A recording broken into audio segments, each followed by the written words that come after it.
শরীফ ওসমান হাদি যিনি একটি বিতর্কিত ম্যাপ পোস্ট করেছিলেন সোশ্যাল মিডিয়ায় এবং সেই ম্যাপটি পোস্ট করার পর তাকে খুব কাছ থেকে গুলি করা হয়। অখণ্ড বাংলাদেশ দেখাতে গিয়ে বাংলাদেশ এবং ভারত, বিহার, পশ্চিমবঙ্গের বিস্তীর্ণ অঞ্চলকে এক করে তারপর দেখানো হয়েছে। গণ অভ্যুত্থান পরবর্তী ছাত্র জনতার নতুন বাংলাদেশকে মেনে নিতে পারছে না ভারত। বাংলাদেশে শেখ হাসিনা সরকারকে পুনরায় গদিতে বসাতে একের পর এক ষড়যন্ত্র করে গিয়েছে তারা। ভারতের এসব ষড়যন্ত্রের বিরুদ্ধে একা হাতে লড়াই করে গিয়েছে ছাত্রনেতা ওসমান হাদি। এবার তাকে গুলি করে বাংলাদেশের ছাত্র সমাজকে দমিয়ে রাখতে চাইছে ভারত। ভারতের ওসমান হাদিকে গুলি করেছে না, আমাদের দাবি নয়। পশ্চিমবাংলার মিডিয়া নিজেই এমনটা দাবি করছে।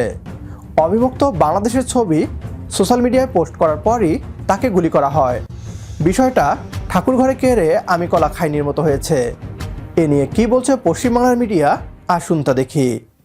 আপনারা এখানে একটা ম্যাপ দেখতে পাচ্ছেন। এই ম্যাপটা আমি কেন বের করেছি সেটা আপনাদের বোঝাবো এবং কর্নেল চৌধুরীর সঙ্গেও আমরা এই জায়গাগুলো সম্পর্কে, এই স্ট্র্যাটেজিক লোকেশনগুলো সম্পর্কে আরো ভালো করে বুঝে নেওয়ার চেষ্টা করব। তবে তার আগে একটা ম্যাপ আপনাদের দেখাবো। ম্যাপ মানে একটা ছবি যেটা সামনে এসেছে। যে কথাটা আমি বললাম, এই যে শরীফ ওসমান হাদি এক বাংলাদেশপন্থী অ্যাক্টিভিস্ট যিনি একটি বিতর্কিত ম্যাপ পোস্ট করেছিলেন সোশ্যাল মিডিয়ায় এবং সেই ম্যাপটি পোস্ট করার পর তাকে খুব কাছ থেকে গুলি করা হয়। এই মুহূর্তে খুবই আশঙ্কাজনক অবস্থায় রয়েছেন এই হাদি। তাকে সিঙ্গাপুরে ট্রিটমেন্টের জন্য নিয়ে যাওয়া হচ্ছে। এই রকম একটা পরিস্থিতি। কারা তাকে এরকমভাবে গুলি করলো, কিভাবে এই কাণ্ড ঘটানো হলো, আমরা এটা জানি না। কিন্তু যে ম্যাপটি এই ওসমান হাদি তিনি সামনে এনেছিলেন বা প্রকাশ্যে এনেছিলেন, সেটা কিন্তু খুব আপত্তিজনক এবং বিতর্কিত। কেন বিতর্কিত সেই ম্যাপটা একবার যদি না দেখাই, ছবিটা যদি না দেখাই, তাহলে বোঝা যাবে না। একবার ওসমান হাদির সেই ছবিটা, যে ছবি সোশ্যাল মিডিয়ায় ওসমান হাদি পোস্ট করেছে, পুরো বাংলাদেশ মানে অখণ্ড বাংলাদেশ দেখাতে গিয়ে বাংলাদেশ এবং ভারত, বিহার, পশ্চিমবঙ্গের বিস্তীর্ণ অঞ্চলকে এক করে তারপর দেখানো হয়েছে। ওসমান হাদির সেই বিতর্কিত যে ছবিটা, সেই ছবিটা একটু দেখাই আপনাদের। আমরা সেই ছবিটা দেখানোর চেষ্টা করব। তবে যেই ছবিটা নিয়ে খুব আলোচনা হয়েছে, ওসমান হাদির যে ছবিটা নিয়ে খুব আলোচনা হয়েছে, যেটা নিয়ে খুব কথা হচ্ছে, যে এই ওসমান হাদির ছবিটা সামনে আসার পরই তাকে এভাবে গুলিবিদ্ধ হতে হলো। একবার সেই ছবিটা দেখাই। এই হচ্ছে সেই ছবিটা, আপনারা দেখতে পাচ্ছেন।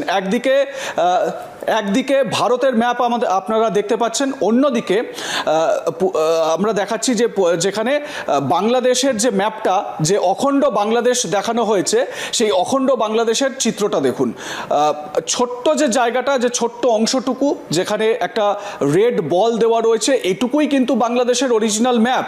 কিন্তু এই ওসমান হাদি সে কি করেছে, সে এই পুরো ম্যাপটি দেখিয়েছে যেখানে আমাদের ঝাড়খণ্ড, বিহার, পশ্চিমবঙ্গ পর্যন্ত নিজেদের দখলে নিয়ে নিয়েছে।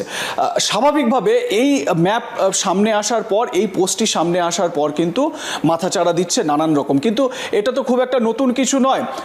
আমি ঠিক এই জায়গা থেকেই কর্নেল চৌধুরীর কাছে আসবো। কর্নেল চৌধুরী, দেখুন একই রকম কায়দা পুরোপুরি, মানে যে কায়দায় মোহাম্মদ ইউনুস, যে কায়দায় তিনি পাকিস্তানের একজন সেনাকর্তাকে বাংলাদেশের ম্যাপ উপহার দিচ্ছেন, একটি বইয়ে বাংলাদেশের ম্যাপ দেখাচ্ছেন, তাতে ভারতের বিস্তীর্ণ অঞ্চলকে জুড়ে দিচ্ছেন, এতে আর নতুন কিছু কি? কিন্তু এই ওসমান হাদি তার এই ম্যাপটা সামনে আনার পরই তার এরকমভাবে তাকে গুলিবিদ্ধ হওয়া, এইটা কোথাও না কোথাও একটা রহস্যের দানা বাঁধছে। ভারত ভেবেছে এক হাদিকে তারা গুলি করে হত্যা করে সমগ্র বাংলাদেশের ছাত্র সমাজকে চুপ করিয়ে দিবে। তারা ভুল ভাবছে। বাংলাদেশের ছাত্র জনতা কাফনের কাপড় বেঁধেই রাস্তায় নেমেছে এই দেশকে ভারতীয় দাসত্বমুক্ত করতে। ভারত যদি ভাবে এক ওসমান হাদিকে মেরে ফেললে সব কিছুই শেষ হয়ে যাবে, তাহলে তা ভুল। এক হাদির কিছু হলে আরও লক্ষ লক্ষ হাদির জন্ম হবে। ওসমান হাদি একটা মতবাদে পরিণত হয়েছে। বাংলাদেশকে অশান্ত করলে সেভেন সিস্টার্স অখণ্ড বাংলাদেশের অংশ হবে। যদি এমনটা আপনিও মনে করেন, তাহলে কমেন্ট বক্সে ইয়েস লিখে জানিয়ে দিন আমাদের। সেই সাথে ভিডিও শেয়ার করে দেখার সুযোগ করে দিন আপনার বন্ধুদের। পরবর্তী ভিডিও দেখার আমন্ত্রণ জানিয়ে বিদায় নিচ্ছি আজ। আল্লাহ হাফেজ।